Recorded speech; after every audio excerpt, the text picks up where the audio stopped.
Hi Sequels friends, it is the first Friday of a new month and you know what that means. It is time for another What Sold video. So if you want to know what sold for the month of October for a part-time reseller on both the Poshmark and eBay platforms, then you will definitely want to keep on watching.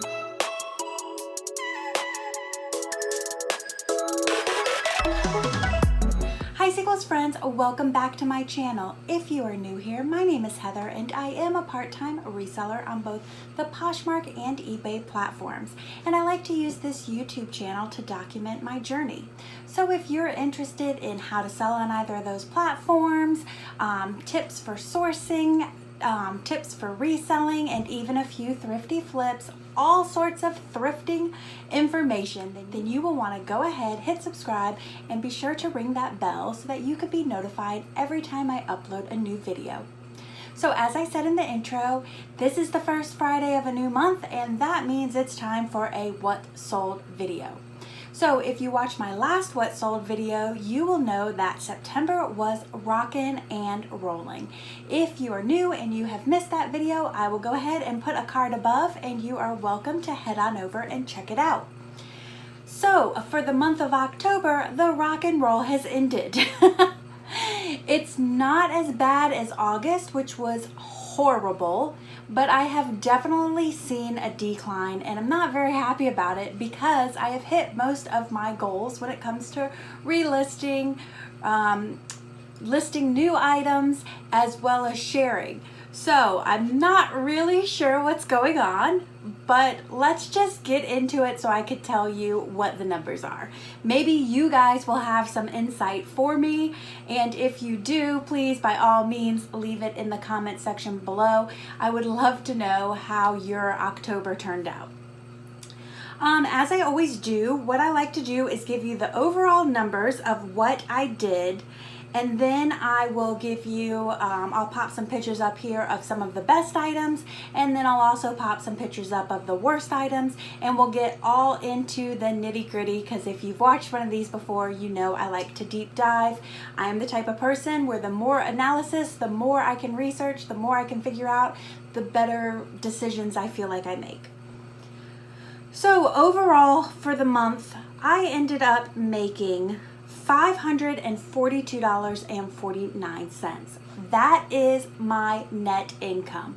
I grossed $882.34, and after fees, shipping, and cost of goods, it came in at $453.92. That is about a 61% ROI. Now, if you compare the numbers of October to September, that is a 27.9 decrease in sales, and that ROI dropped from 67% down to 61%. My average sale price dropped from 15.65 down to 12.62. So, oh, and my unit sales dropped from about 50 units that I sold in September down to 43, which was a 14% decrease. So all the way around, it is definitely a decrease in sales from the September that I had, which was an increase, and I believe, if I remember correctly, it was one of the highest months I ever had. So I really thought I was jamming in the right direction, but apparently not. So let's talk about some of the good things. The good things are we did sell some items for over 20 bucks, and I am always looking to get an average sale price of 20 bucks on items. So anything that I could sell for over that, I really like to mark, kind of remind myself of what those things are, as that helps me when I'm sourcing and encourages me to source higher price pointed goods. So here are some good things. So one of the best selling items was this Calvin Klein skirt suit. I did end up getting this in the bins, and the average cost of goods from that bins trip was about $2.48 because I had some heavier coats and stuff in there. But I ended up selling this suit for $64.06 on eBay and ended up netting, after eBay shipping and fees, $54.06. Heck yeah, booyah, that is how you do it. Great item to have picked up and a great item to have picked up in the bins. And I gotta tell you, if I got it at Goodwill at the regular prices, it still would have been a great item. So I think one, its animal print is trending, and then also just suiting. So Calvin Klein suiting brings in some money. The same bin strip, same price of $2.48 is this London Fog hooded long coat. It did not take that much time at all to sell, probably within a week or two, and I ended up selling it for $62.77 and netted after shipping, which you know shipping cost a pretty penny on some coats, especially with some of the increases in pricing. After shipping, I ended up netting $42.54. So be on the lookout for coats and be on the lookout for London Fog. There's some mixed reviews out there as to whether or not London Fog sells, but I gotta tell you, most of the time I've picked up London Fog, it's moved for a decent enough amount for me, especially if you can grab it in the bin. This LA Rock fur vest, it's a rabbit fur vest. It came in one of my thread up boxes. I ended up selling this for $41.37, and after cost of goods and shipping fees, I netted $31.31. And then one more last good one, and that is this Maggie Lawrence Christmas sweater. If you've been watching some of my hauls, you will know that I love Christmas sweaters. Ugly Christmas sweaters, blah, blah, blah. I love Christmas sweaters. Ugly Christmas sweaters move very well during fourth quarter for me, and they always net me more than 20 bucks, which I love. This one sold for $33.99, and after cost of goods, shipping, and all those fees, I ended up making $25.32. Again, another great item to pick up at the bins if you can find it, and that is where I found this one, and that bin strip, this ended up costing me just $1.15. Still would have been worth it probably at the store pricing. You would have gotten just under 20 bucks after fees. Definitely be on the lookout for those Christmas sweaters. As you can see, the best of items, they sold for a decent return. So you're like, what's with your crappy sales? Well, because I had to move a lot of shit. I still have things left over from last holiday when I was first starting sourcing, or where people were giving me things, and I've put them online. And if they haven't moved yet, now I have a clearance section in my eBay store, in my eBay store, which is 55% off all day long, and that's where I put stuff where I've had it for a year and it doesn't move, or once I research it and I didn't feel it was worth it, worth the buy, or prices have dramatically dropped, whatever reason it is, I shove it in there. And that's only items that I've already listed. If I get it home and I don't think it's a good item, then I just send it back to Goodwill. So here's some of the worst of items. This universal thread t-shirt dress, this goes against what I just said to make a liar out of me. This, I believe, came in one of my, it was either a ThredUp or a Goodwill Blue Box. I've had success with some Target goods when it comes to shoes. So I said, oh, let me just put it online and see if I can move it. Yeah, no, it wasn't worth it because as all of us Target shoppers know, we could probably get this on clearance for next to nothing. It ended up selling for $7.49, but after cost of goods, because it came in one of those boxes, it's not like it was something I got in the bins, I ended up making 99 cents. So for $1, for the amount of time it took me to photograph and list it, not worth my time. If I got something like that in a box in the future, then I would ask a friend if they wanted it, give it away, or send it back to charity. This Stasher reusable food storage, very similar situation. Got it in a bulk box, know nothing about it, said I'll throw it online and see what happens. Sold it for $11.31, but after shipping and mostly after cost of goods, because I average out those cost of good prices on those bulk boxes, so the cost of goods overshadowed the price of the retail, and I ended up only making $3.36. In retrospect, I would have kept that for myself, or again, given it to Goodwill, not worth the time and effort. This was just a bundle of a couple of pieces of jewelry. If you've watched my jewelry haul, I got a DIY jewelry box or a repurposed jewelry box from Goodwill. It costs like $30-some. You get a crap ton of jewelry in it. A lot of it is just broken piecemeal, but I did find things to sell. A lot of times people make me some lowball offers on this, and usually I take it because it took me literally hardly any time to list and hardly any time to photograph. So somebody bundled up 2 pieces. I sold them for $8.41 and ended up netting $3.50. Again, in retrospect, I would not sell something for this low. I guarantee you that I didn't have any sales because this month has been very sporadic, and I probably said it's jewelry, it cost me next to nothing. I think everything in that box is under $1, and that I just said, hey, take it, in hopes of jump starting some sales for the day. Not worth it. These Aria jean shorts, again, came in a DIY thread up denim box. Threw them online to see if I could get any money for them. I definitely recouped my cost of goods, but ended up only netting $4.05, which means I ended up selling them for $9 on Poshmark. So probably not worth the time and effort, although photography on that was super quick. This Hey-Band pink sweater, I've had it since last year. It was gifted to me for my reselling cause. I should have passed it on to Goodwill.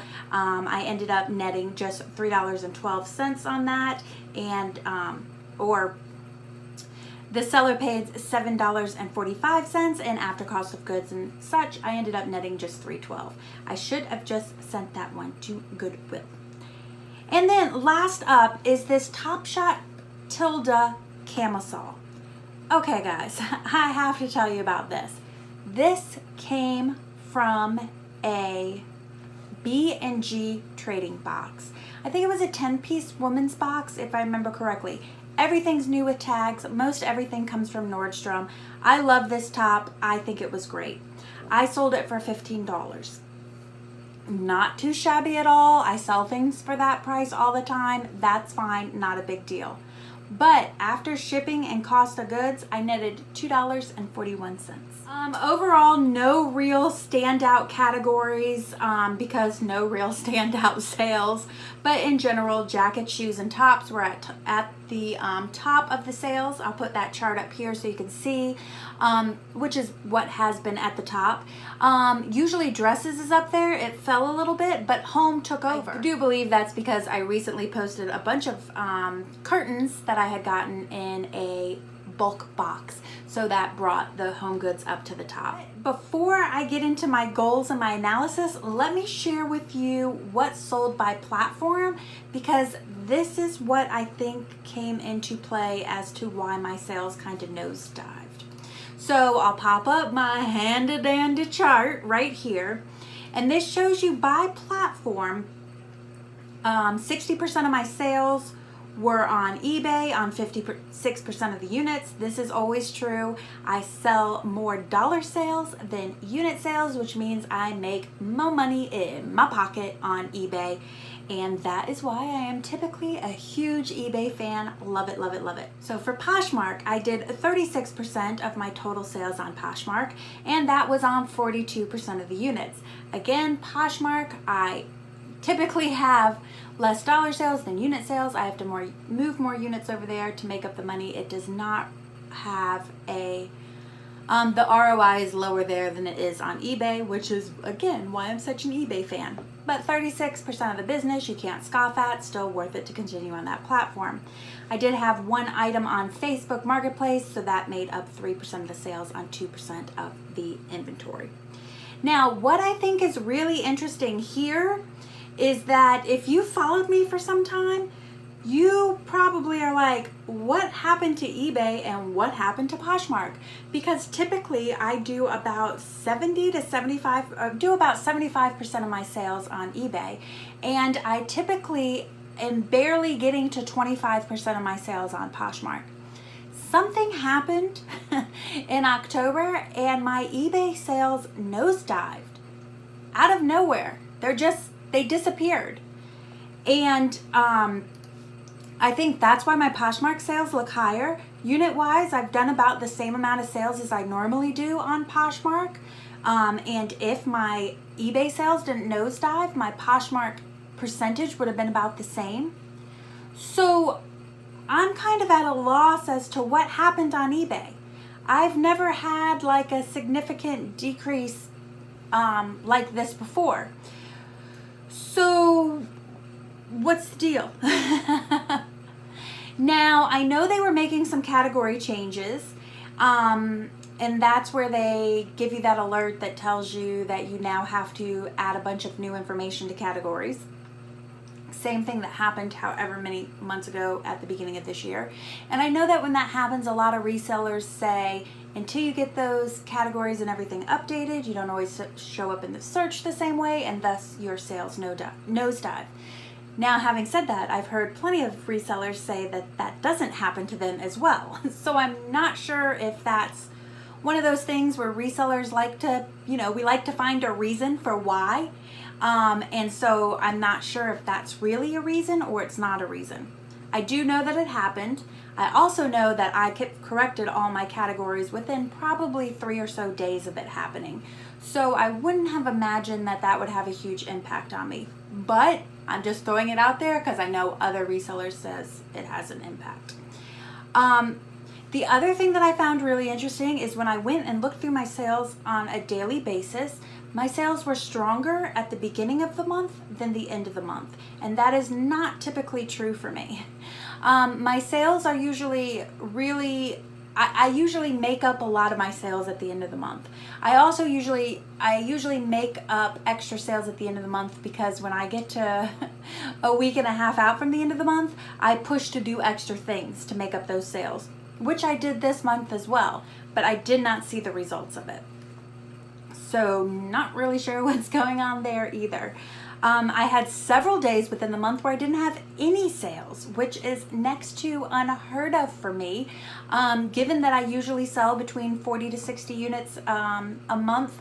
I typically have a sale every day, and there were several days that I went without a sale on either platform. What the heck? I don't know why. Also, going back to my goals are to relist at least 3 items of both platforms a day. List new 3 items on both platforms a day, and to try to share my Poshmark closet. I have goals of like 3 times a day, but if I could share it at least once a day, I'm happy. This was the first month ever that I hit all of those goals. So I did all my goals right, and I saw worse results. So I was getting a little upset about it at the end of the week, the very last week of October. So I started going to the eBay forums because I just needed peace of mind that somebody else was going through the same thing as I am. And I saw several people say that they've had issues specifically on eBay for the month of October. A lot of people didn't know the why behind it, but several people said that they have been in the reselling business for numerous years, and every election year, October takes a nosedive. So I would be very curious to know if you have experienced the same thing. They typically said that if it does nosedive, then after the election is decided, then things will pick back up, which God help us all, because Lord knows when that's going to be done. So I'm really curious to know what you guys are experiencing. So far for the month of November, I am having some sporadic sales. I have had a sale every day except for one day, but I am not selling high price pointed items. It's very similar to the month of October in that I'm getting a lot of very significantly lowball offers. Tons of people are asking me for price discounts of at least 50% off of my goods. I am not taking those lowball offers because, as I shared with you last month, I took them and they weren't generating any extra sales for me. So I'd rather hold on to my goods and sell them for my typical percentage off, which maybe can be up to 25%, instead of taking those lowball offers. But again, I don't really know what's going on. I would love to hear from you to see if you are experiencing same things, or even better yet, if you haven't experienced these problems and have any suggestions as to what you think I could do. I would love to hear from you. So please, please, please comment below. If you found this video useful, please do give me a thumbs up. Your thumbs up let me know what kind of content to create in the future.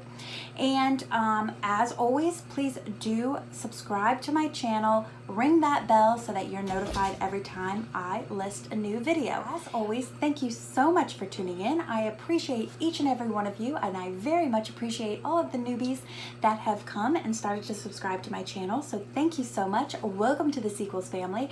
I hope that you continue to find this channel useful, and please do communicate and let me know what you'd like to see or the like.